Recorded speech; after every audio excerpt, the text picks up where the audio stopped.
পোলা এক মায়ের খুব ভালোবাসে, দুনিয়ায় আর কিছু চায় না মায়া ছাড়া। আচ্ছা। কিন্তু মায়া পোলাটারে পছন্দ করে না। ওহো।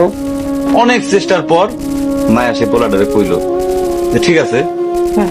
আমি তোমারে ভালোবাসতে পারি, হ্যাঁ। আমার একটা জিনিস এনে দিতে হবে। কি রে? পোলাটা তখন কইল যে তোমারে পাওয়ার লিগা আমি দুনিয়ার যে কোনো জায়গা থেকে যে কোনো জিনিস এনে দিতে পারি। হ্যাঁ হ্যাঁ। মায়েরা তখন কইল তুমি তোমার মায়ের কইলজাটা আমার আইনা কি ক- কি ক- কি কি শুনোই না। কি গল্প শোনালি দিদু? পোলা তখন দৌড়াইতে দৌড়াইতে তার মায়ের কাছে গেল, হ্যাঁ মারে যায় কইল হ্যাঁ মা আমি একটা মায়েরে ভালোবাসছি, আমি তারে ছাড়া বাঁচুনি, হ্যাঁ। কিন্তু ওই মায়া আমার একটা জিনিস নিয়ে যাইতে কইছে, সেটা হলো তোমার কলিজা।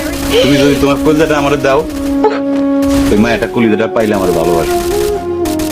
মা তখন কইল তুই আমার একমাত্র বুকের ধন, তোর সুখের জন্য আমি সবকিছু করতে পারবো।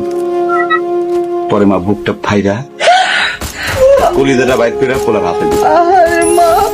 পোলাটা কলিজাটা হাতে পাইয়া যে কি খুশি, মা দৌড়াইতেছে দৌড়াইতেছে দৌড়াইতেছে।